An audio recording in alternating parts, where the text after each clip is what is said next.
Hey there, Soul Shines. It's Michelle here, and I'm inviting you to wake up and live. Oh, I have a piece of bang poking out. I'm so excited. My hair is long enough to French braid. Isn't that cool? Um, they say that big life changes causes people to cut their hair, and although I had been debating about it because I wanted to grow this stuff out and stop dyeing my hair, I was really kind of putting it off because I really wanted to get it quite long before I did. And then after I fell and got hurt, I went and chopped it, which kind of just supports that thing that you cut. Like, a lot of people chop their hair right after a big life event, because I did. So it's really kind of funny to think about. And, it's a year and a half later, and I have done some different hair things because I'd cut it on an angle, had to get that to grow out. But, seriously, I can French braid it now. I'm so excited. And that is totally random and not what I wanted to talk about. I wanted to talk about masculine and feminine energy. So they say that the left side of your body is the feminine energy and the right side is the masculine. It's also like feminine. I think they say going back, looking at the past. But I don't know. I think kind of the back is that. The back on either side is, to me, the past, and the front is in forward. But it's also spirituality. So you've got the spirituality and femininity on the left side, and the physical and masculine on the right side.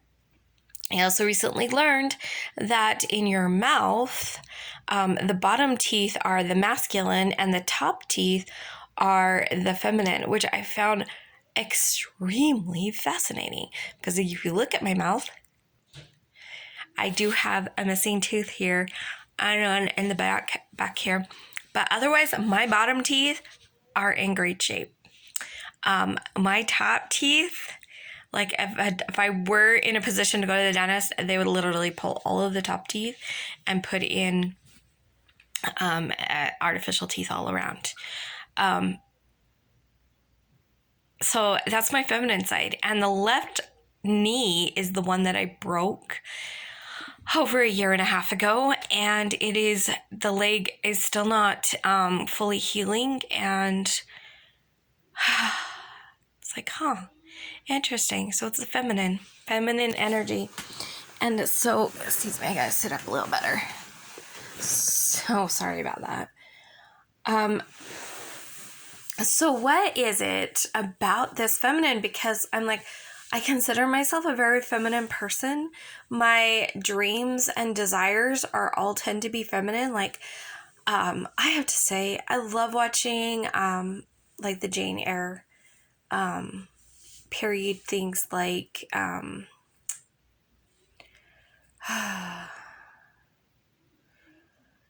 Pride and Prejudice and all that period. I love watching those movies because seriously, that's like my dream position, is to be that woman in those time periods in so many ways. Some people are like, how can they stand it? All they do is embroider all day, and all they do is they paint and music. And I'm going, the life. To get up and, for an hour or two, I will work on my sewing project. And then I will paint. And then I will play on the piano. And to me, that's amazing. I don't love cooking. But I do like taking care of my house. And my dream job, if you asked me when I was a little girl what I wanted to be when I grew up, I wanted to be a mom. And the dream of being that stay-at-home mom, taking care of my home, taking care of my family, that was my dream. So my dream is very feminine in nature, the nurturing and nourishing kind of nature. That's just who I am. However, when I was 12, my parents got a divorce, and my mom had to provide for us. My dad did not provide. He paid child support, which for two two boys. For my brother and me, for 2 kids, he paid $200 a month. Even in the late 80s and early 90s, that was not a lot of money. So my father did not provide, and he definitely didn't provide anything emotionally. He was not there. My mom was never a nurturer, so I never got that nourishing, nurturing kind of thing. She was more of a tomboy. So I never had that nurturing to the degree that my little self desired. So then, I spent my teen years, my mom working multiple jobs to try and provide for us. And I got pregnant when I was 19. So I had a child that I was trying to provide for. My mom and I were providing for him until I was 29 when I got married. My ex never, I think maybe 3 months in our total time of being married, he actually made enough money to pay all of the bills. We were always under. We were constantly seeking help from other people, things like that. And so he didn't provide for me. And then I was a single mom again, and I've been a single mom for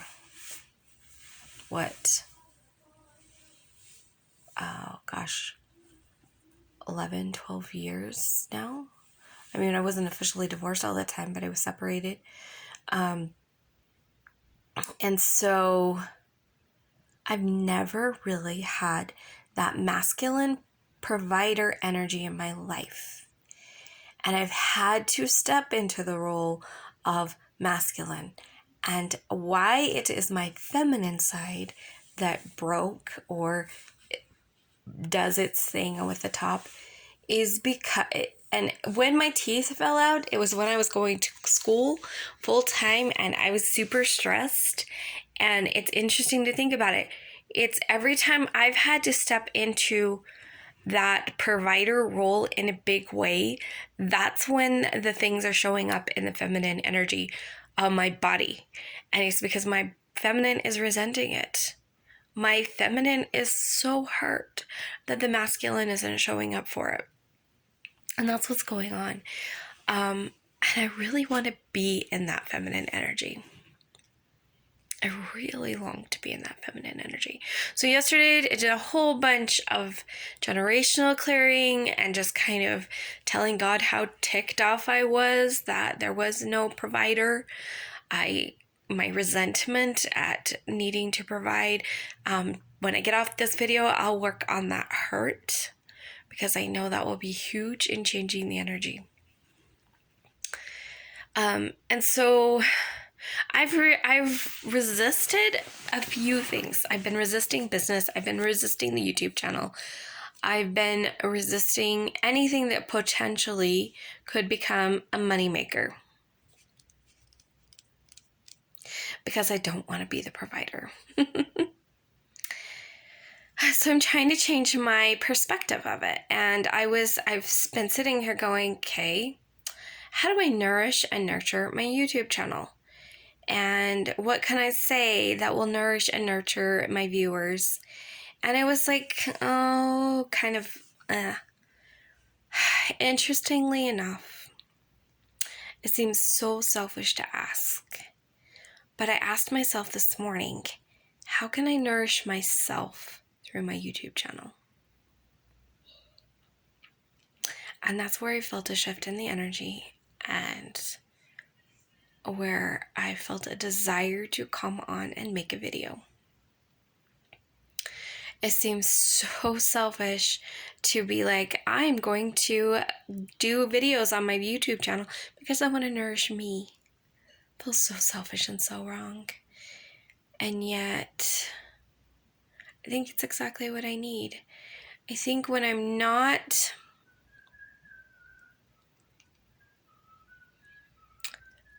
sharing what I'm learning about, it's hard for me because my natural inclination is be like, I'm learning this and I want to share it with you.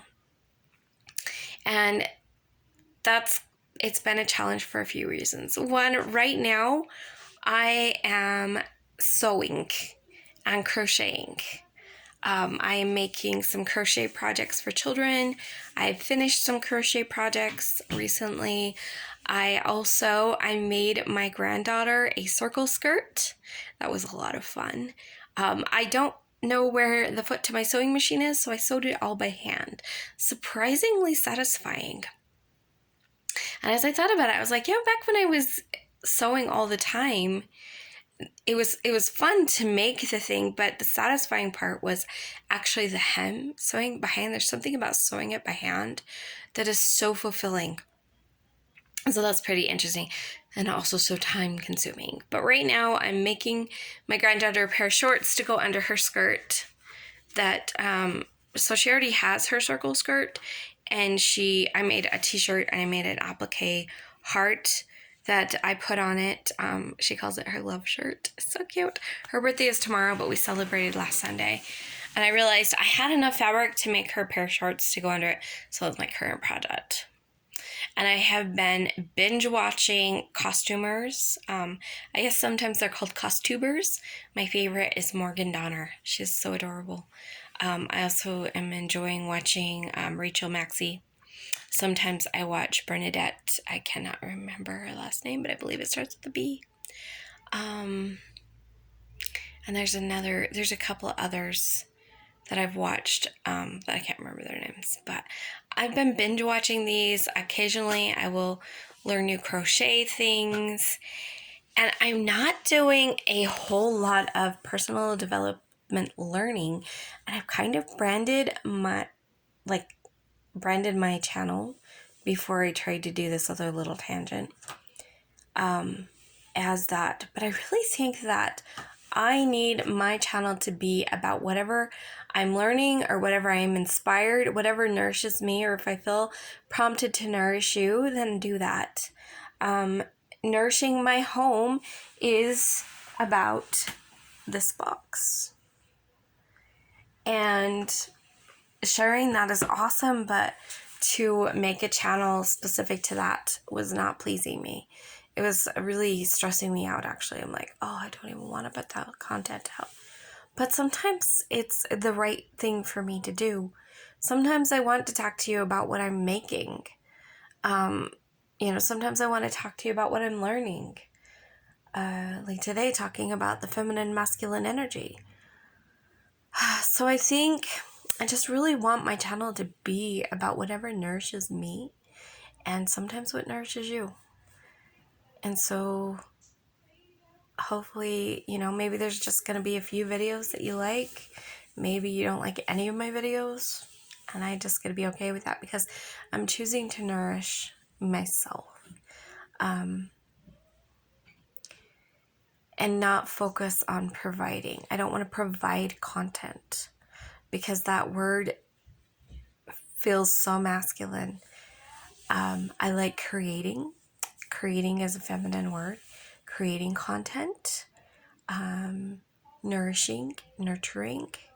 So I love the idea of nurturing relationships with you and nourishing you and nourishing myself. That's what I'm focused on right now is what questions can I ask myself to keep me more and more in that feminine energy and to clear up some of my issues that I have with masculine energy and feminine energy and just really become more healthy. And maybe as I work through some of that, I will have a more clear direction. I'll know exactly what I want to do. But today it's about nourishing me and nurturing me. And that was, I really want to express this. I really want to tell somebody what I'm learning. I really want to tell somebody what I'm doing. It's fine and dandy to tell my daughter, look what I made. And I get some pleasure out of that. But there's just something about sharing what I'm learning about and what I'm doing with you guys that fulfills me. And for now, that needs to be my focus. I think that's a part of letting my light shine. Because I'm not a compartmental, this is all I think and talk about person. I am multifaceted. I'm multi-passionate. I rotate through hobbies. Sometimes I'm interested in reading a lot of books. Sometimes I am interested in reading fictional books. And sometimes I'm interested in reading personal development books. Sometimes I binge watch personal development YouTubes.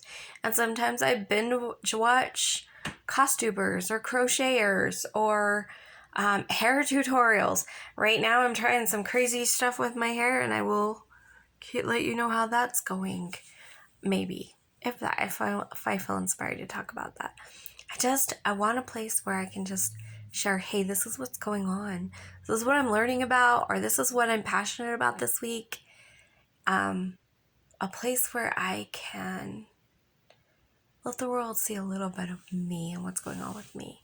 Maybe not so much the depression stuff, but maybe if I can actually talk about the things I'm learning and share those things that nourish me, I have a feeling that some of the depression things will completely lift away.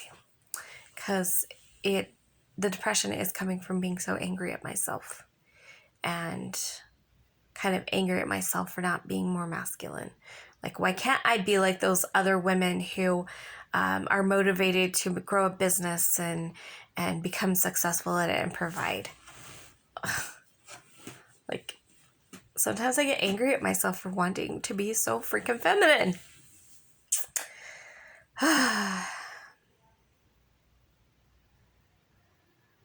Sorry, little wave of emotions there. Anyway, I love you guys.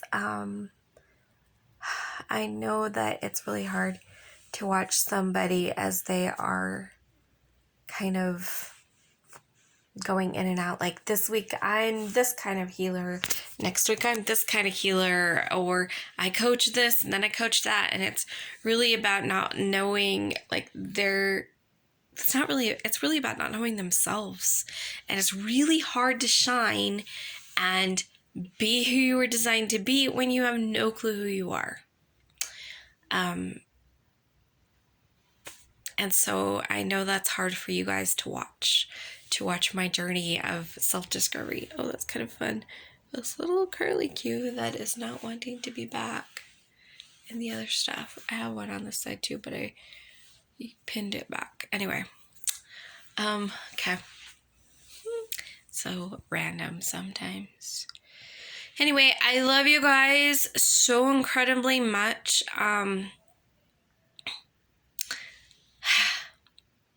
I'll be back when I have more nurturing to do for myself, or when I feel inspired to nurture you with something I'm learning or doing. And when I'm in a position to do more editing, I will probably show you some of the projects I've made, because my granddaughter looks adorable in her circle skirt. See you guys next time. Remember to let your light shine big, bright, light, and beautiful. Be the incredible person that you were designed to be. And I'll see you guys next time.